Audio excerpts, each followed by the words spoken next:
تو الشبہ ایک جھٹکے سے اپنی جگہ سے کھڑی ہوگی۔ اسے یکدم ہی بہاج پر بہت غصہ آیا تھا، مگر یہ وقت جذبات سے نہیں، ہوش سے کام لینے کا تھا۔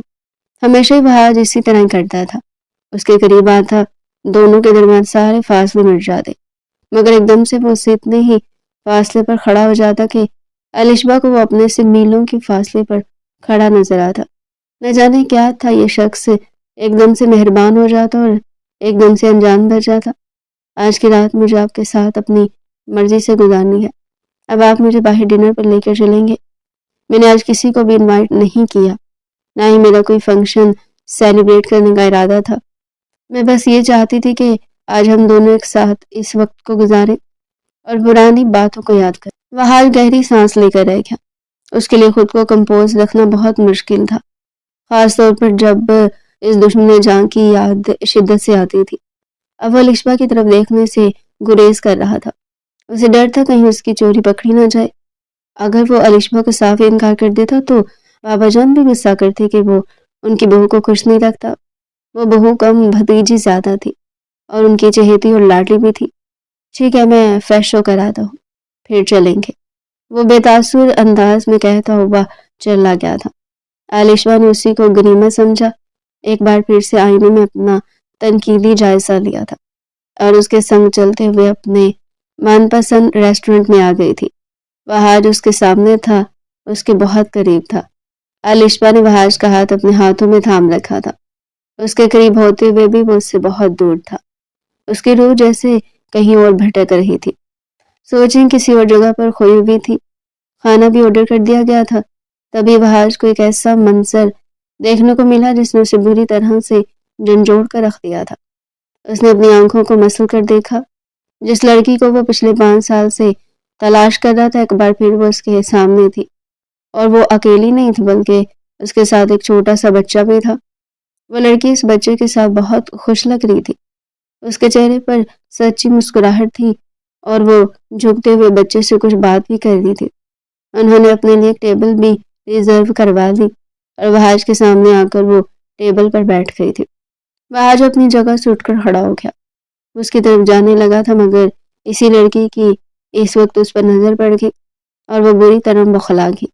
ایک لمحے کی دیر کیے بغیر وہ بچے کو اٹھا کر تیزی سے وہاں سے بھاگنے لگی تھی۔ نہ جانے کس کس کے ساتھ وہ ٹکرا گئی تھی، مگر ایک لمحے میں وہ بہاج کی دسترس سے دور ہو گئی تھی، اس کی نظروں سے اوچھل ہو گئی۔ وہ بھی پاگلوں کی طرح بھاگتے ہوئے ریسٹورنٹ سے باہر جانے لگا تھا۔ الشبہ کے لیے سب غیر متوقع تھا، اس کی رخ اس لڑکی کی طرف تھی، اسے نہیں دکھا تھا کہ بہاج کس کو دیکھ کر یوں دیوانوں کی طرح بھاگنے لگا ہے۔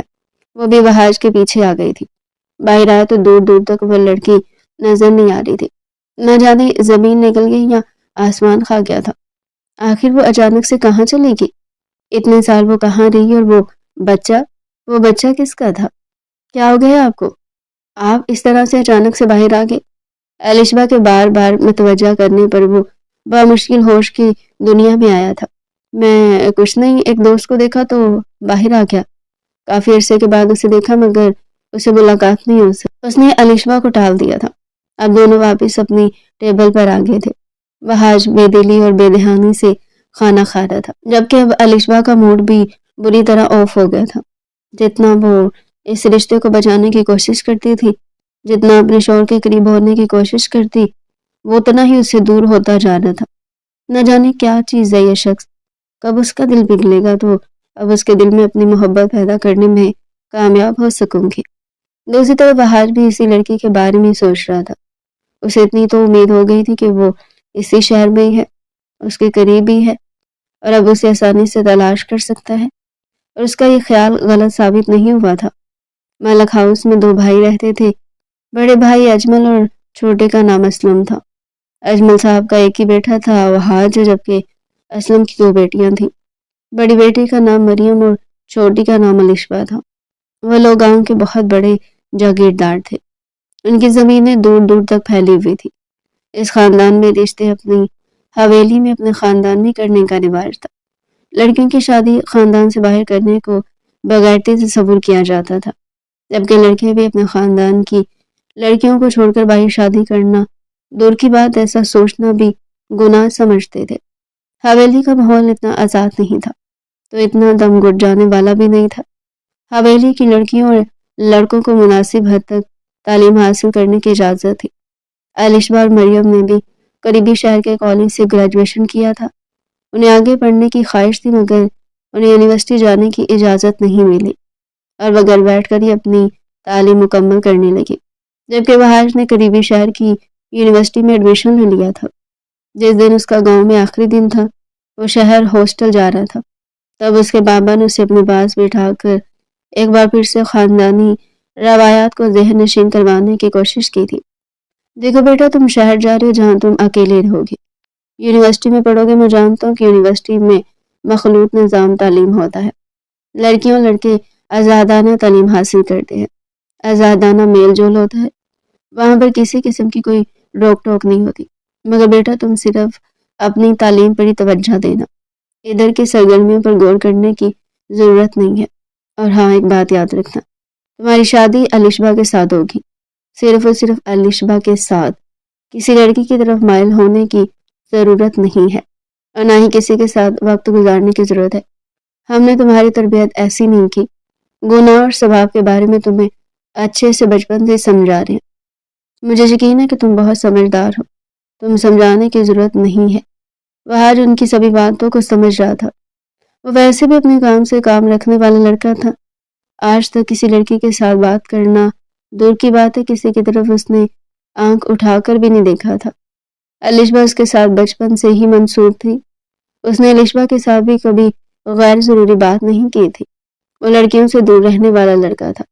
جب وہ یونیورسٹی میں آیا تو پہلے دن اس کا ٹکراؤ نمل کے ساتھ ہوا تھا۔ وہ ڈری سہمی بڑی سی چادر میں خود کو چھپائے ہوئے ہرنی جیسی معصوم لگ رہی تھی، جو کسی جنگل سے انسانوں کی بھیڑ میں آ کر کھو گئی ہو۔ وہ بہت ڈری ہوئی لگ رہی تھی، شاید اس کے ساتھ کسی نے پرینک کیا تھا۔ جب وحاش کے ساتھ ٹکرائی تو اس کی آنکھوں میں آنسو تھے، وہ بری طرح سے کانپ رہی تھی۔ وحاش نے کبھی کسی لڑکی کو اس طرح خوفزدہ حالت میں نہیں دیکھا تھا۔ کیا ہو گیا آپ کو؟ سب ٹھیک ہے؟ نمل نے اپنے پیچھے اشارہ کیا تو وہاں پر کچھ لڑکے تھے جو اسے دیکھ کر ہنس رہے تھے اور اس کی طرف اشارہ کر رہے تھے۔ ان لڑکوں نے مجھے تنگ کیا، مجھ پر آوازیں کسی۔ میں آج پہلی بار اس یونیورسٹی میں آئی ہوں، پہلی بار گھر سے باہر نکلی ہوں، میں نہیں جانتی کہ ان لوگوں سے کیسے نپٹوں۔ وحاش نے لڑکی کی طاق میں ان لوگوں کو دیکھا تو اس کے ماتھے پر بل پڑ گئے تھے۔ وہ چاہتا تو ایک پل میں ہی ان کو سیدھا کر کے رکھ سکتا تھا، مگر پہلے ہی دن وہ یونیورسٹی میں کوئی ہنگامہ کرنے کے حق میں نہیں تھا۔ آپ کا ڈپارٹمنٹ کون سا ہے؟ اور یہ آپ کا فرسٹ سیمسٹر ہے؟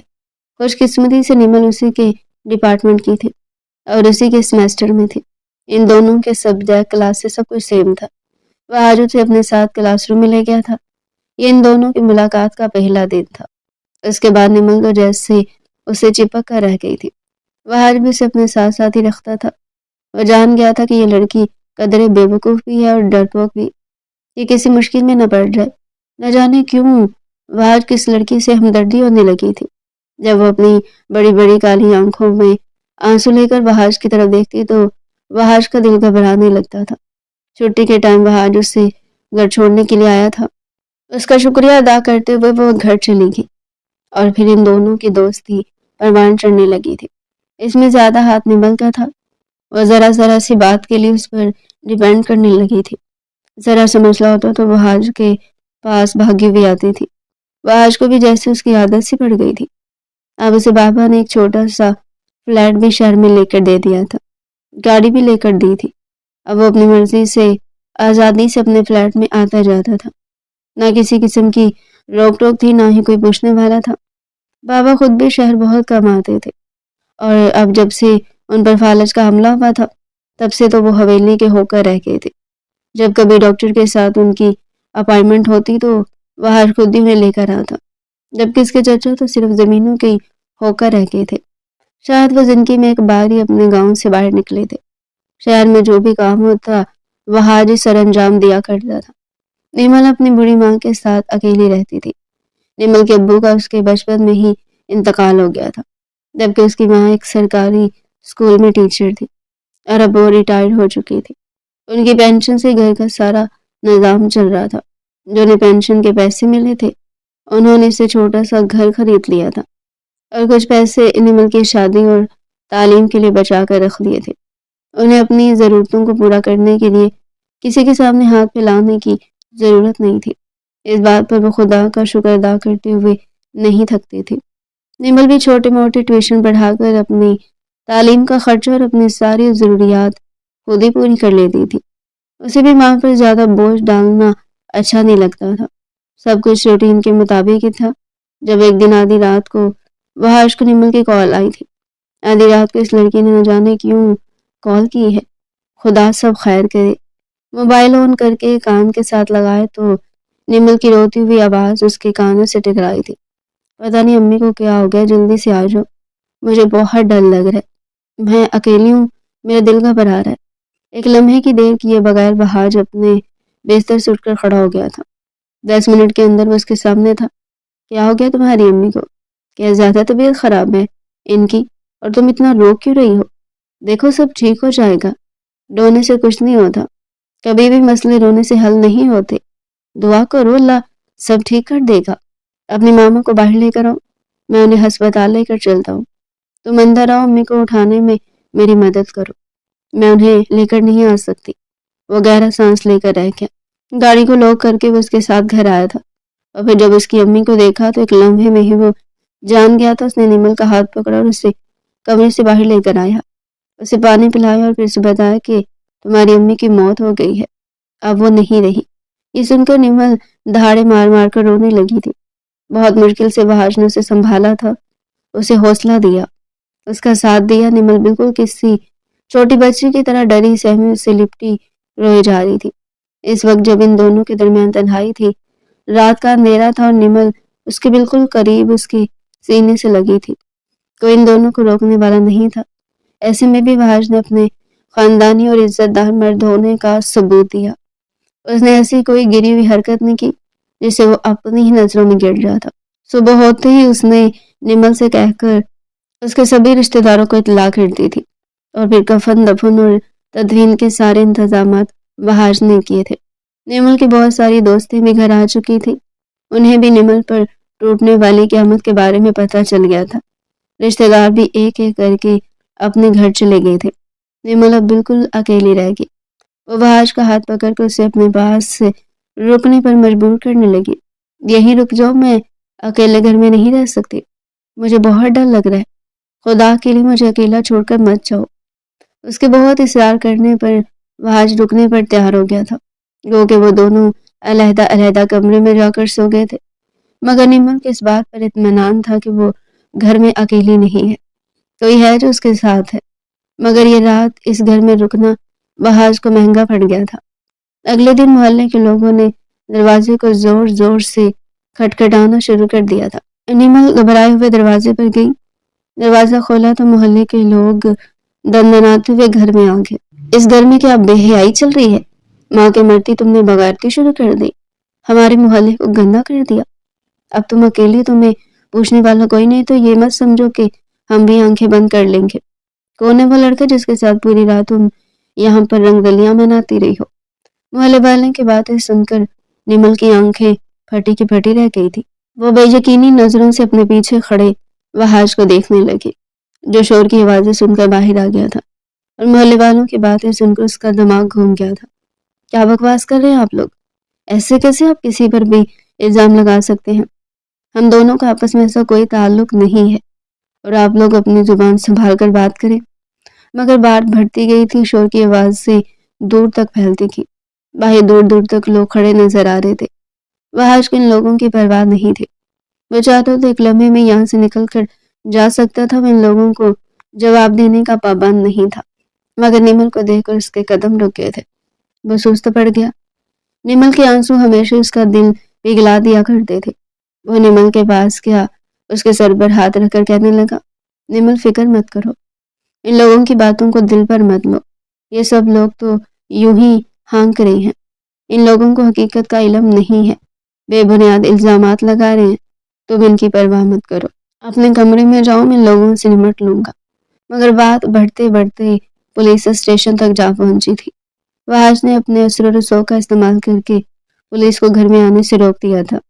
وحاش کو ڈر صرف اس بات کا تھا کہیں یہ بات سوشل میڈیا تک نہ پہنچ جائے، اگر ان لوگوں نے میڈیا والوں کو بلا لیا تو وہاج کے ساتھ ساتھ نمل کا بھی تماشا لگ جائے گا۔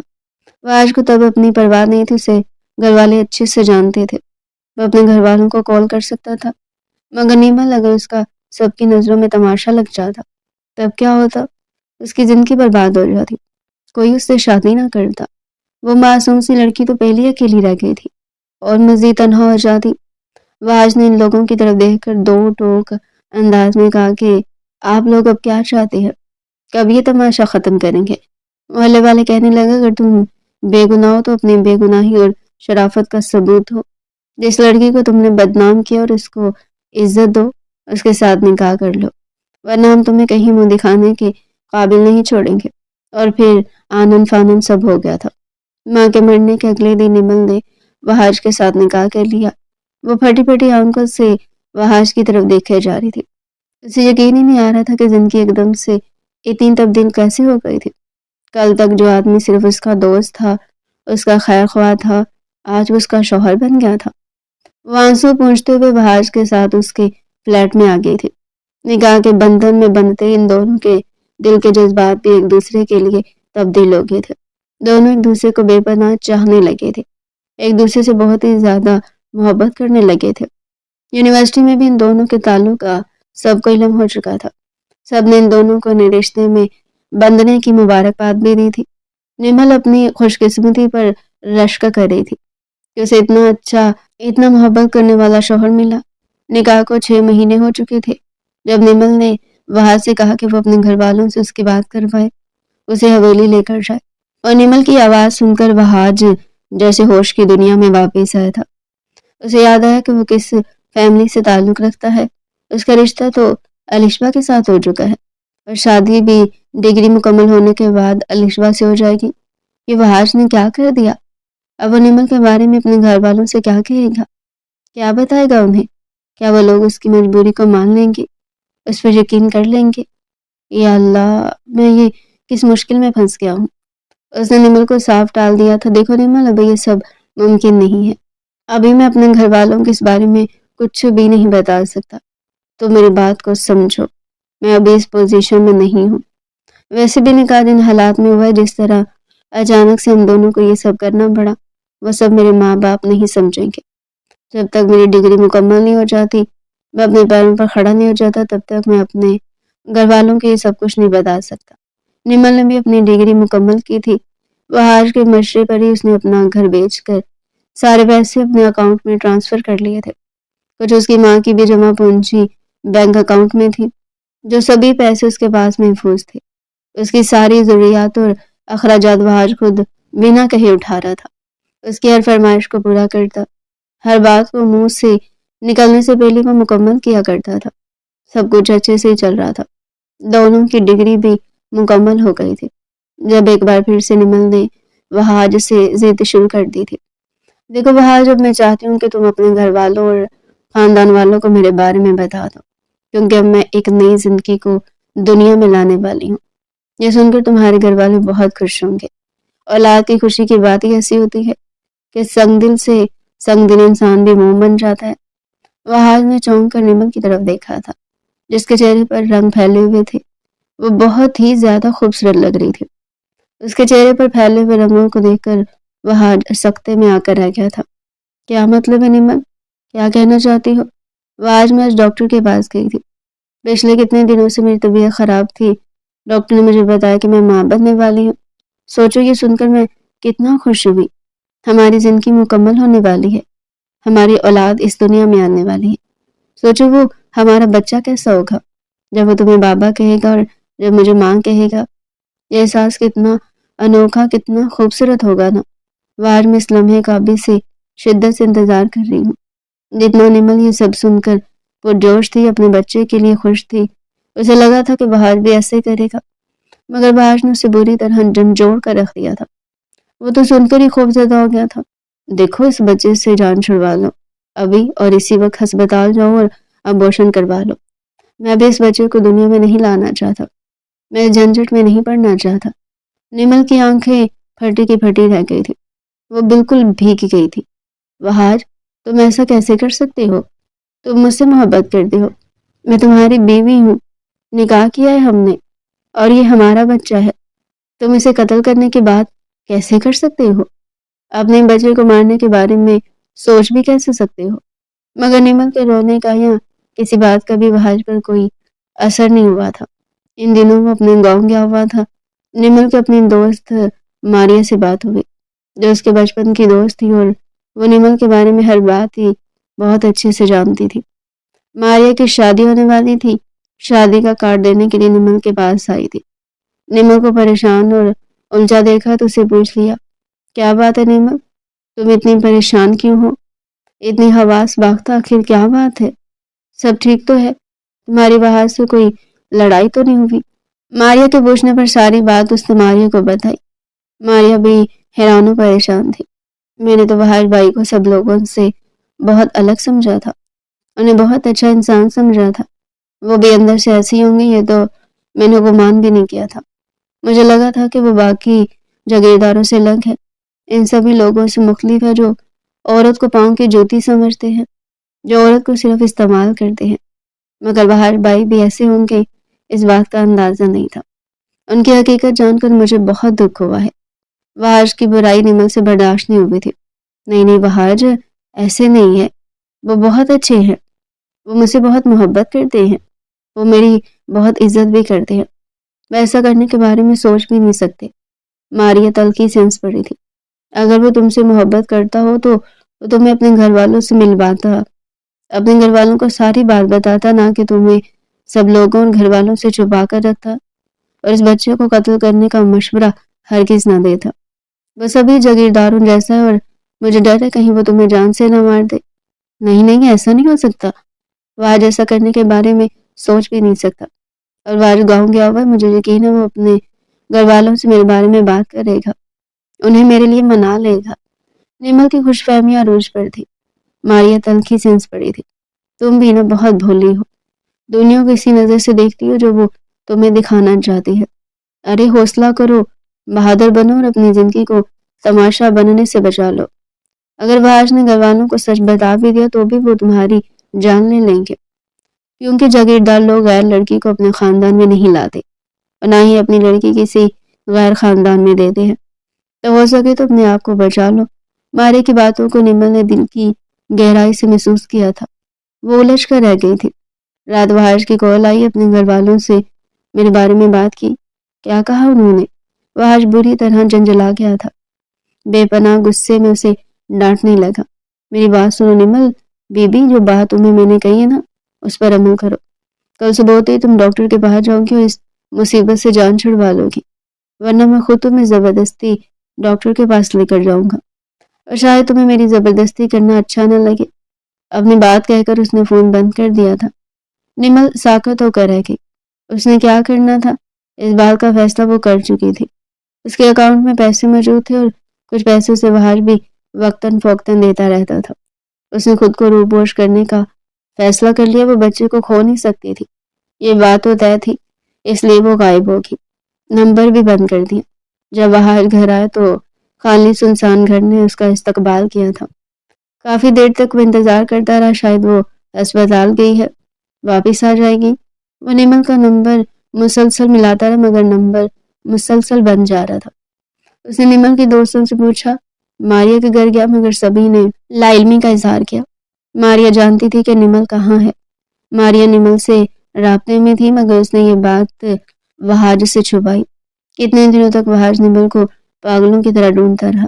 جب نمل اسے نہ ملی تو اسے اندازہ ہوا کہ وہ اسے بہت محبت کرتا تھا، اس کے بغیر وہ رہنے کا تصور بھی نہیں کر سکتا تھا۔ یہ نمل کہاں چلے گی؟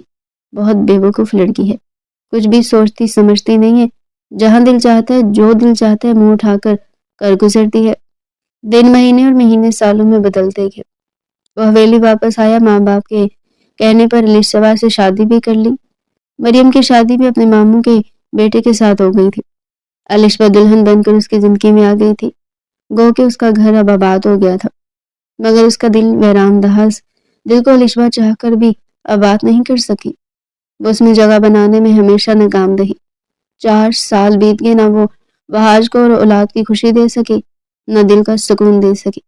وحاج کی خوشی اور اس کا سکون تو نمل کے پاس تھا۔ جب جاتے جاتے وہ اپنے ساتھ ہی لے گئی تھی۔ نمل، تم کہاں چلی گئی ہو؟ میں تمہیں کتنا یاد کرتا ہوں، تمہارے لیے کتنا تڑپتا ہوں، مگر تم ہو جو مجھ سے رابطہ نہیں کر رہی۔ نمل اگر چاہتی تو اس سے رابطہ کر سکتی تھی، اس کا نمبر، فلیٹ کا ایڈریس، سب کچھ تو اس کے پاس تھا۔ آج نے کچھ بھی تبدیل نہیں کیا تھا، اس آس پر کہ نمل اس کے پاس واپس آ جائے گی۔ مگر 4 سال کا عرصہ بیت گیا۔ اس کے بعد ریسٹورنٹ میں سے ملاقات ہوئی اور جب نمل کو دیکھا تو وہ بالکل بے یقین تھا، مگر وہ ایک بار پھر سے اس کے ہاتھ سے نکل گئی تھی۔ وحاش نے اپنے ایک دوست کی مدد لی جو کہ پولیس میں ایک اعلیٰ عہدے پر فائز تھا۔ مجھے نمل کے بارے میں ساری معلومات چاہیے، وہ کہاں ہے، کس حال میں ہے، کہاں رہتی ہے، سب کچھ مجھے بتاؤ۔ چند ہی دنوں کے بعد ساری معلومات اس کے سامنے آ گئی تھی۔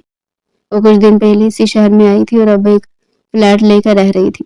اسی شام ہی وحاش اسے ملنے کے لیے چلا گیا تھا۔ جب نمل نے دروازہ کھولا تو وحاش کو دیکھ کر اس کی آنکھیں پھٹی کی پھٹی رہ گئی۔ اس نے دروازہ بند کرنا چاہا مگر وحاش دروازہ دھکیل کر فلیٹ کے اندر آ گیا تھا۔ کہاں چلی گئی تھی تم مجھے چھوڑ کر؟ تم کیا سمجھتی تھی میں تمہیں کبھی ڈھونڈ نہیں پاؤں گا، کبھی تمہیں تلاش نہیں کر پاؤں گا؟ یہ تمہاری بھول تھی، دیکھو آج میں نے تمہیں پا ہی لیا۔ وحاش کے لہجے میں 4 سال کی تڑپ، غصہ اور پشیمانی ایک ساتھ گھل مل گئی تھی۔ اس کی آنکھیں نمل کے چہرے پر جمی تھی، جیسے وہ یقین کرنا چاہ رہا کہ سامنے موجود وجود کوئی خواب نہیں بلکہ وہی نمل ہے جسے وہ اپنی زندگی کی سب سے بڑی غلطی سمجھ کر کھو بیٹھا تھا۔ نمل جو کبھی اس کے ایک لفظ پر نچھاور ہو جایا کرتی تھی، آج پتھر کی مورت بنی کھڑی تھی۔ اس کی آنکھوں میں وہ پرانی وارفتگی نہیں تھی بلکہ ایک ایسی سرد مہری تھی جو وحاش کے وجود کو کاٹ کر رکھ رہی تھی۔ نمل، کچھ بولو تو صحیح، تم اس طرح غائب ہوئی کہ جیسے کبھی میرا اور تمہارا کوئی رشتہ ہی نہ تھا۔ وحاش نے ایک قدم آگے بڑھایا مگر نمل نے فوراً پیچھے ہٹ کر اپنے اور اس کے درمیان ایک واضح فاصلہ پیدا کر دیا۔ رشتہ؟ نمل کے لبوں پر ایک تلخ مسکراہٹ ابھری۔ کون سا رشتہ وحاش احمد؟ وہ جو محلے والوں کے ڈر سے مجبوری میں جڑا تھا، یا وہ جو تم نے ایک ہی رات میں اپنے پیروں تلے رون دیا تھا؟ یہاں سے چلے جاؤ، میں تمہاری شکل بھی نہیں دیکھنا چاہتی۔ وحاش کو جیسے کسی نے تپتے ہوئے صحرا میں ننگے پاؤں کھڑا کر دیا ہو۔ نمل، میں جانتا ہوں میں نے غلطی کی، میں ڈر گیا تھا، حالات کے بوجھ تلے دب گیا تھا، مگر ان 4 سالوں میں کوئی ایک پل ایسا نہیں گزرا جب میں نے تمہیں یاد نہ کیا ہو۔ مجھے معاف کر دو نمل، میں تمہارے بغیر ادھورا ہوں، میں تمہارے پاس واپس آیا ہوں سب ٹھیک کرنے کے لیے۔ سب ٹھیک کرنے؟ نمل کی آواز اب بلند ہو رہی تھی، جس میں برسوں کا دبا ہوا لاوا ابلنے کو تیار تھا۔ کیا تم وہ 4 سال واپس لا سکتے ہو جو میں نے در در کی ٹھوکریں کھا کر گزارے؟ کیا تم وہ کرب مٹا سکتے ہو جو اس رات تم نے میرے وجود میں پیوست کیا تھا، جب تم نے میرے بچے کو مصائب کہا تھا؟ تم نے مجھے اس وقت چھوڑا جب مجھے تمہاری سب سے زیادہ ضرورت ہے۔ اب میرے پاس تمہارے لیے کچھ نہیں ہے سوائے نفرت کے۔ تم یہاں سے ابھی اور اسی وقت چلے جاؤ، اس سے پہلے کہ میں شور میں جا کر سب کو اکٹھا کر لوں۔ وحاش نے بے بسی سے نمل کی طرف دیکھا۔ وہ نمل جو پھول جیسی نازک تھی آج خاردار بھاڑ بن چکی تھی۔ نمل، میں کہیں نہیں جاؤں گا، میں تمہیں منانے آیا ہوں۔ میں نے لشبہ سے شادی تو کر لی مگر وہ کبھی تمہاری جگہ نہیں لے سکی۔ میرا دل، میرا دماغ سب تمہارے پاس ہی رہ گئے تھے۔ میں نے ہر جگہ تمہیں ڈھونڈا، ماریا سے پوچھا، تمہارے پرانے محلے میں گیا مگر تم نے اپنی یاد تک مٹا دی تھی۔ خدا کے لیے مجھ پر رحم کرو۔ نمل نے تنفر سے منہ پھیر لیا۔ رحم کی بھیک اس سے مانگو جس کا دل تم نے توڑا۔ میں وہ نمل نہیں رہی جسے تم بہلا پھسلا کر اپنی مرضی کے مطابق ڈھال دیا کرتے تھے۔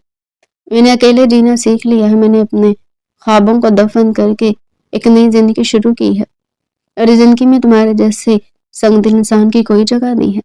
چلے جاؤ یہاں سے۔ وحاش نے دیکھا کہ نمل واقعی اسے اپنے گھر میں دیکھنا گوارا نہیں کر رہی تھی۔ اس نے سوچا کہ شاید جذباتی باتوں سے بات نہ بنے، اس لیے اس نے وہ سوال کر دیا جو ریسٹورنٹ سے اس کے ذہن میں کانٹے کی طرح چبھ رہا تھا۔ ٹھیک ہے، میں چلا جاؤں گا لیکن جانے سے پہلے ایک بات کا جواب دے دو۔ وحاش نے اس کی آنکھوں میں جھانکتے ہوئے پوچھا، آج ریسٹورنٹ میں تمہارے ساتھ وہ بچہ کون تھا؟ یہ سوال سنتے ہی نمل کے چہرے کا رنگ یکدم اڑ گیا، اس کے ہاتھ لرزنے لگے، مگر اس نے فوراً خود پر قابو پایا۔ اس کی آنکھوں میں ایک عجیب سی چمک لہرائی، ایسی چمک جو سچائی چھپانے والے کی آنکھوں میں ہوتی ہے۔ بچہ؟